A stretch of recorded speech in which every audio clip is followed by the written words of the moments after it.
Marcos Sosa, who is right here, is a very special person to me and my family. And his family is here with him today. And we have his son, his wife, and we have his son, Juan Mario. And we have also his in-laws, who are the Alex and Alex, mother-in-law. Mother-in-law. Right now, my father-in-law. And he's a brave young man. Anybody that would travel halfway around the world with his in-laws, that's, but they are wonderful people, and we're very happy they can be with us today. You can say that because they don't speak English. Oh, Go ahead. I got away with that, yeah. Johnny Higgins did it on my list.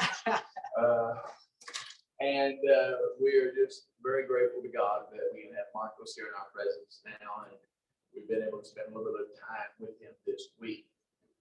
He has done a great work everywhere he's gone, and I'm sure he will continue to do a great work wherever he goes. In his ministry, God has used him in a rich way. And knowing that he was coming up to the United States, I wanted him to be here with us for a period of time, and he wanted to visit us. And so it's a thrill to have him here today. And we have never, neither he nor I, done exactly what we're going to do today as far as the message is concerned. And to move the cabinet, you know which way to go with it, right? So you're in charge of that, which was going to be my job. Yeah. That's good. That's good. Now. Okay, good morning, everybody. It's a pleasure for me to stay here before you this morning in order to share some part of the history of my family in Venezuela and the Word of God over there, and for sure a portion of the scriptures this morning with you that we can find in Daniel chapter 3 and chapter 6. Well, as you can, Daniel, can you back on the slide, please? Yeah, as you can see over there, we have been a missionary family since 2009. We started work with the church, a church that brother Bob Brown has helped with economic support since a lot before that day. I was born in San Cristobal, Venezuela in 1989. The church over there was established by my parents in 1985, when Bob Brown baptized them in January 1989 or 1985, sorry, in the capital of Venezuela, Caracas. Okay, so I don't know if you, surely you don't know, but really you don't know what means that meant for us in Venezuela. It's a great blessing for us in Venezuela. He and his family were a blessing for many years for all the country, over there, for many churches around Venezuela. So maybe a lot of preachers or a lot of brethren over there wants to be here this morning beside this great man. So the church. Okay, we were serving the church in Barinas for around 8 or 9 years with my wife. She's in the backside. We served over there until 2017.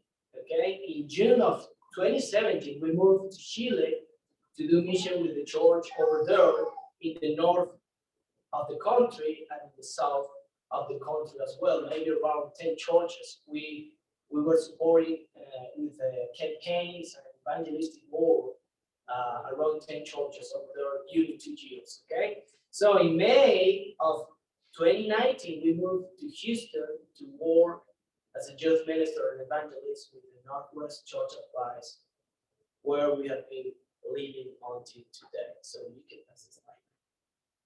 So that's my parents. And I'm here because he was afraid his English wouldn't be good enough. Well, I I have think been. I'm gonna get tired just standing here for no reason. I'm gonna be close. I'm gonna be a sheriff over here and be ready. And he's gonna be. No.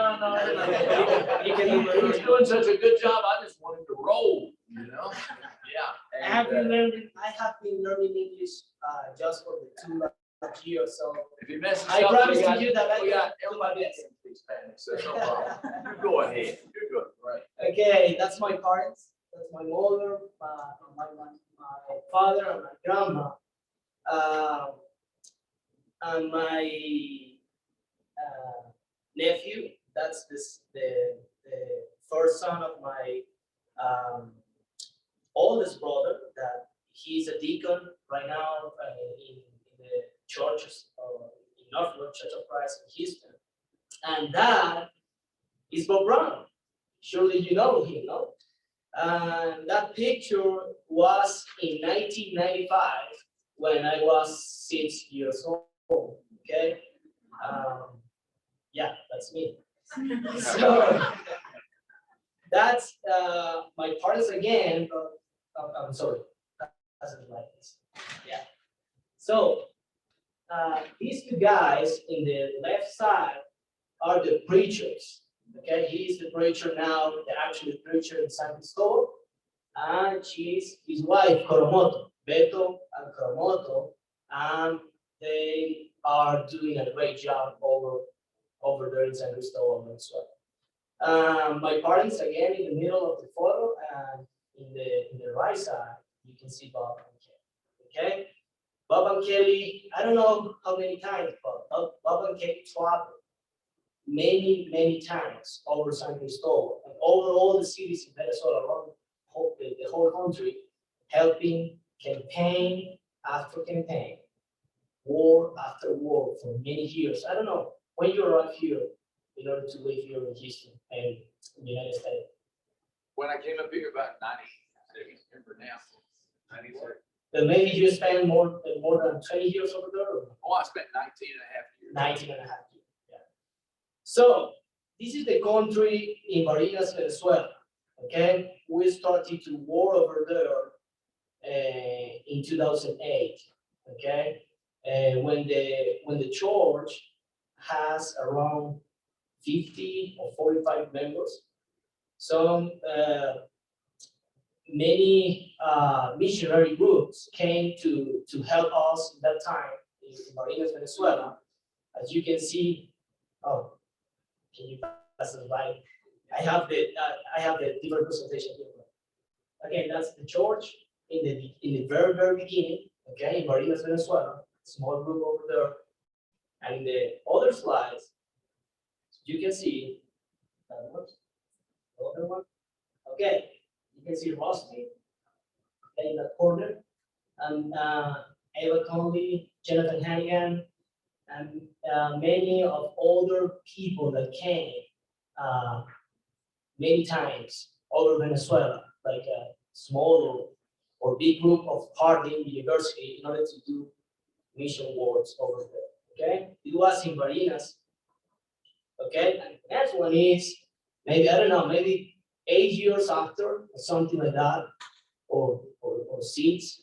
I can't remember well the time, but as you can see, mission work after mission works, campaign after campaigns, the church over there got grow.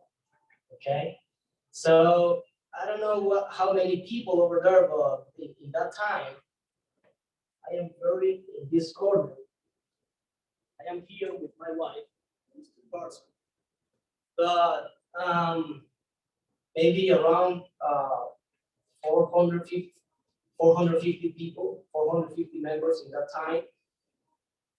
And around the 2012 or 2013, Bob Brown came again in order to help us to develop our ministry and to support our ministry and to do mission work with us in Barinas, Venezuela. And as you can see, 1, 2, 3, 4, 5, 6, 7, 8, 9 preachers full time, working all the day, working all the week, making relationships. I love a lot of relationship with many people over there in order to make the church grow up. Okay. Bob Brown always has been a great support for us in many sense. Okay. As you can see, we were baptizing many people, and we had around 150 baptisms per year, each year. So we could, can you pass the other slide, please? That my father, Bob, and many brethren with new members of the church that day.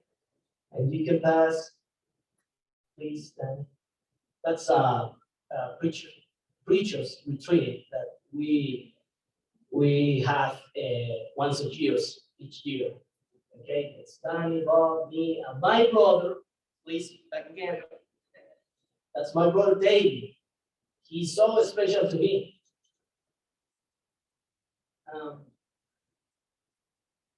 Yeah, you can pass the other slide. That's a good picture of 2012.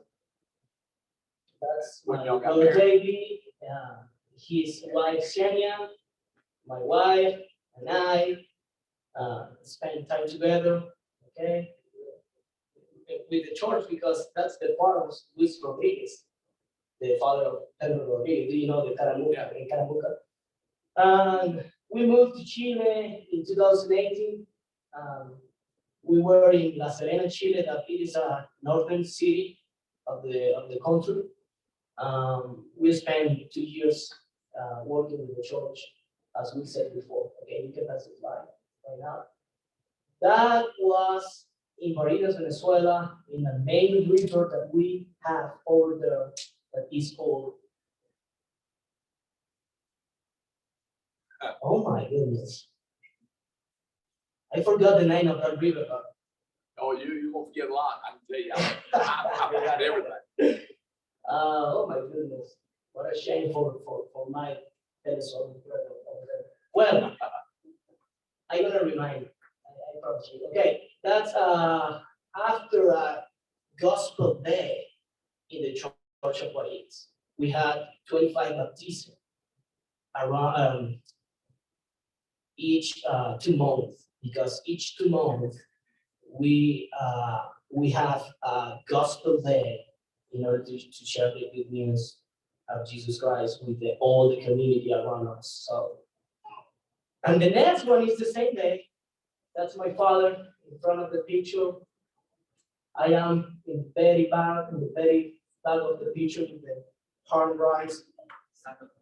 Yeah, Santo Domingo. Oh my goodness. Yeah, well, good memory. Very good, Danny. That's the Santo Domingo River. Yeah, that's a very famous river over there. So the next one is the entire congregation. This is maybe the photo of 2015 or 2016, around 600 members in that moment. That was a building. Tell them what the building is. Yeah, the building is a theater. This is the biggest theater over the city. Okay, over the city of Guardinas. So we have around 700 seats. We almost full all the auditorium. Yeah, all the theater. Okay. This is one of the congressmen in our country, and many politicians came to us in order to pray for them. The Church of Barinas, I don't know if the Church of Barinas is the largest church in Latin America, but I am sure that it is the largest church in Venezuela, and in the largest church over Barinas. So many politicians came in order to pray for them. Okay, so the next one is a good picture that I love. He didn't get me on the last day. He didn't get me on my last day. God does it.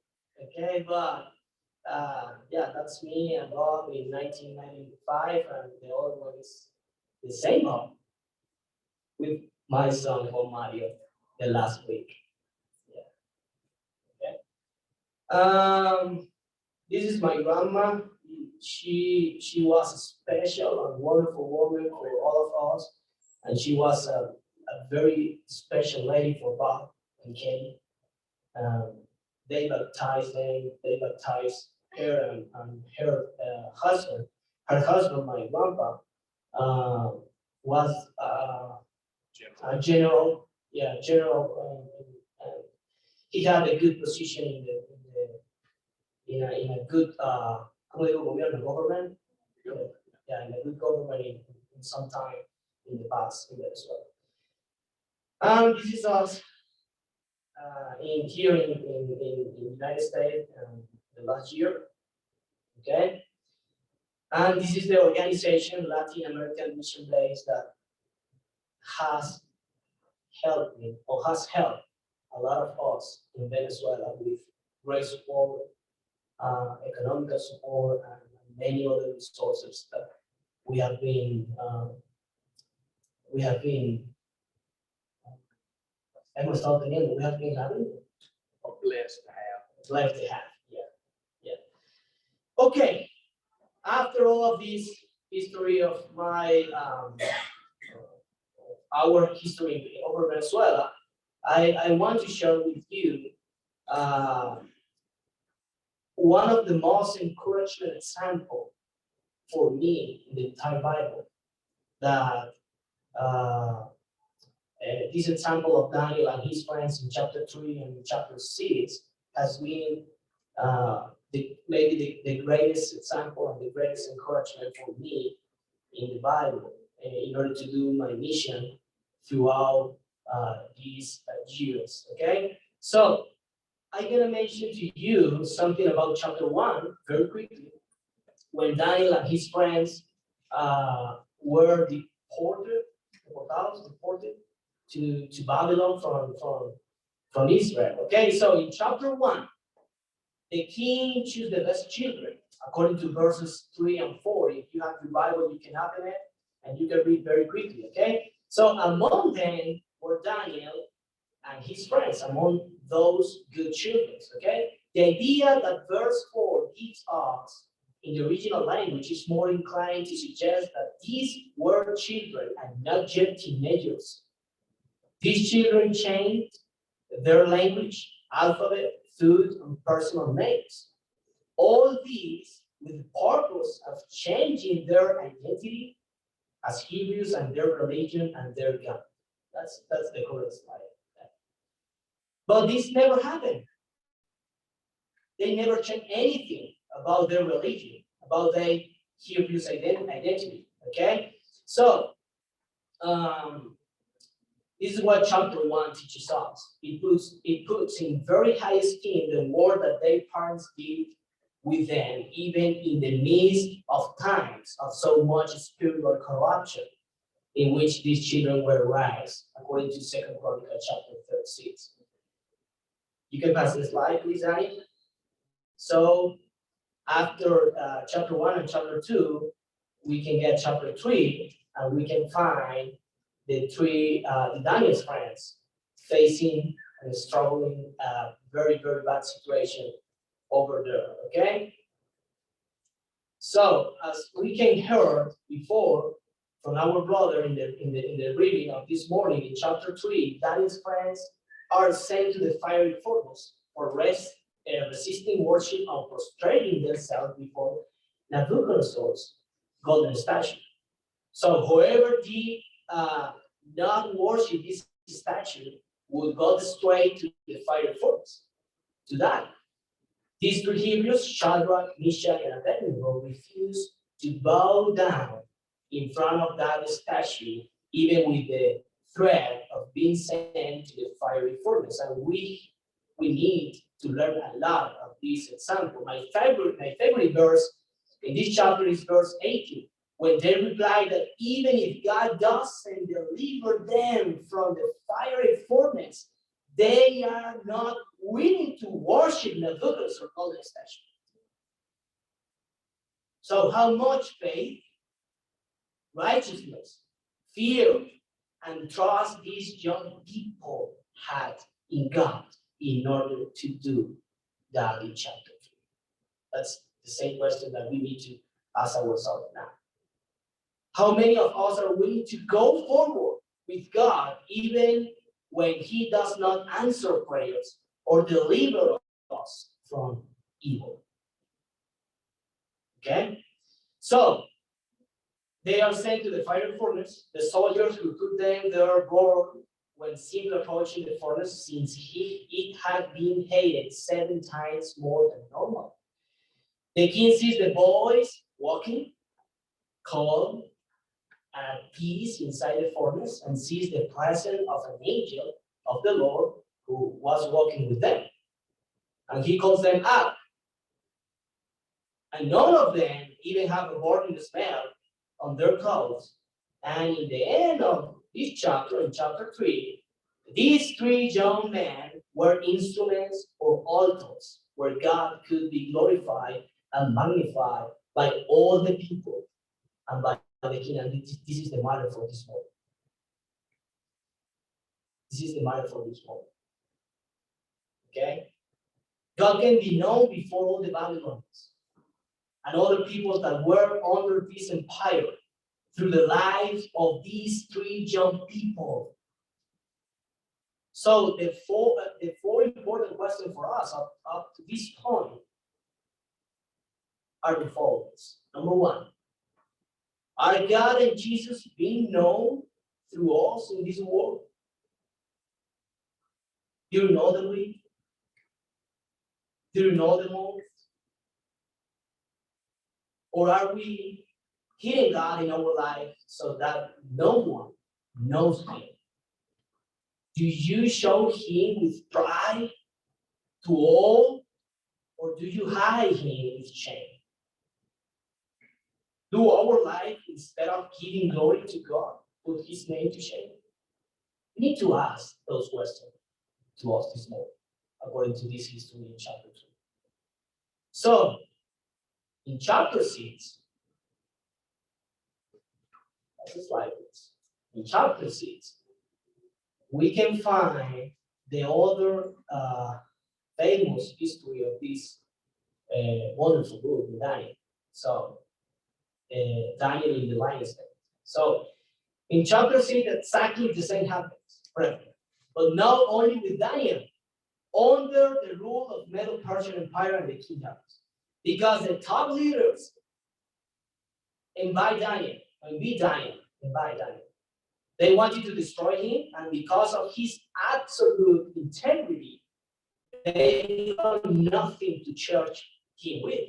This produced the perverse plan of creating an edict where within 30 days, no one would address any color king outside Darius. Whoever did not obey this edict would be thrown into the lion's den, where it was impossible to survive. This wicked man had the royal edict signed by the king, and this edict came into effect. The first thing Daniel did was go to worship and pray to God. He did it publicly by leaving the windows of his house open for all to see. This caused Daniel to be thrown into the lion's den. Worse, nothing ever happened to him. So God sent his angel and protected Daniel. King Darius knew that Daniel was innocent and that everything was a trap set up by the main governors and leaders of the kingdom's province. The king could not sleep at night, and very early in the morning, he went to check, and there was Daniel. God had delivered him from the lions, and the king sent to den of lions all who had prepared this macabre plan against Daniel. And he cast them in with everything of their families. And they hadn't yet fallen to the ground when the lions butchered them all. And the only thing that was all over the ground was their bones. Okay? And let's read very quickly chapter 6, verses 25 through 27. If you want, you can come here. Yeah, with Yes. He wanted to emphasize this context is kind of a summary of all of the virtue that you see in this prophet of God.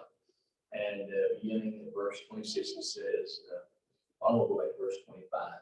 Then King Darius wrote to all the nations and peoples of every language in all the earth, may you prosper greatly. I issue a decree that in every part of my kingdom, people must fear and reverence the God of Daniel. For he is the living God, and he endures forever. His kingdom will not be destroyed. His dominion will never end. He rescues and he saves. He performs signs and wonders in the heavens and on the earth. He has rescued Daniel from the power of the lions. So Daniel prospered during the reign of Darius and the reign of Cyrus the Persian. So, brethren, reading this statement carefully should explode our hearts and neurons this morning. How is that such a pagan king who had no culture, no Hebrew religion, who did not know God or anything related to the divine will, could say those words and spread them in every language and nation throughout the entire domain of the empire? This man was a pagan. His practices were the most pagan in all the earth. The Medo-Persian were two kingdoms combined.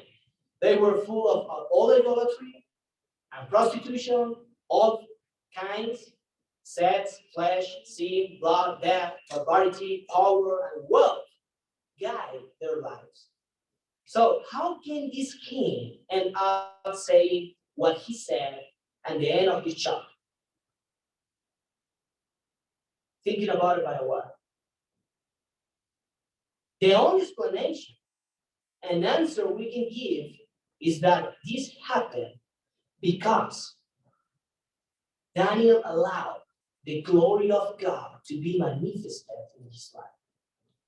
Daniel trusted God. Daniel showed God.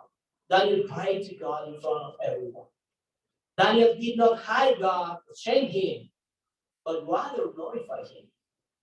So, two important questions for us until this point. Does the glory of God rest on the altar of your life? Or does the shame of God rest there? Do you show God in your life every day, in your work, in your daily life, so that everyone can see him clearly and easily? Or do you hide him with shame? Okay? And in chapter 5, just to mention a small part of chapter 5, then can you put that slide, chapter 5? That's before chapter 6. Daniel shares an incredible lesson with us on how to learn from the mistakes of others. Okay? King Belshazzar did not learn from the mistake of his father. He wanted to mock God, and his mistake cost him his life. Do you want to say something about chapter 5? No, that's fine. Okay. So, are you an altar where God is glorified in this world? Or are you an altar that God is ashamed of? Okay, that's the two main questions in this morning. And let's have the application and conclusion of this idea around chapter 3 and around chapter 6. Daniel and his friends were in the midst of human and cultural environment focused from their God and their religion that could exist at that time, away from their temple. Remember that. Away from their families, away from their parents, just being a teenagers in the very beginning of the book, away from their land and from their people. But they were never far from God, nor was God far from them as well. But in every action they did in the midst of these pagan people, lost in idolatry and sin in its most scandalous levels and colors, God could be glorified and known by all.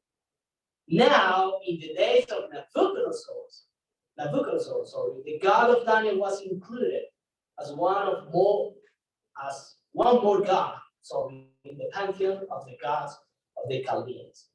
So, can you pass the slide, please? Let's read the conclusion and application that I have written for you all. Oh, you don't have it. Okay, no problem. Okay. Let God manifest his glory through you among the lost. Let God be known through you among those who do not know him. Stop thinking that non-Christians don't deserve your time, your friendship, your relationship, and your love. Befriend them. Go to them. Look for them and let God show himself through your life. The only thing that can make this possible is when you understand that you need to make relationship with outsiders to bring them inside. And that was our secret or our method in Venezuela. As Christians, we need to make relationship with outsiders every day. That's the only way to share the God's news. Okay? For the gospel. So you do not need to make relationship with outsiders so they can take you outside. You need to be friends with them, but not friends with the carnal, sinful system of sin that has them under influence, which is the actual interpretation of James 4:4. Break the mold and be like Jesus and not like the Pharisees. Be like Daniel and his friends. If we don't have friends outside that we can spend time with, how then will they see us pray to God as Daniel was saying? How will they know that I pray to a God in heaven? When we outsiders see the very image of Christ and his glory, and how will they know that I am part of the kingdom of God that is on this earth? You need to do that in your work, in your daily life, and in every moment in your life. It's very easy. Do that here, among the church, among the brethren. We need to do that with the same faith, with the same attitude, with the same spirit strong outside. So if you have spent years associating week after week only with Christians, then you have spent much of your life wasting the glory and light of God that can impact an entire empire and its king. Okay? So let's not keep hiding God among those inside. Let him be known to outsiders. Build relationships. Connect with those outside. May those outside make a new royalty in their lives because of your life, because of my life. Let the glory of God evangelize through you. God bless you all in this mission. Thank you.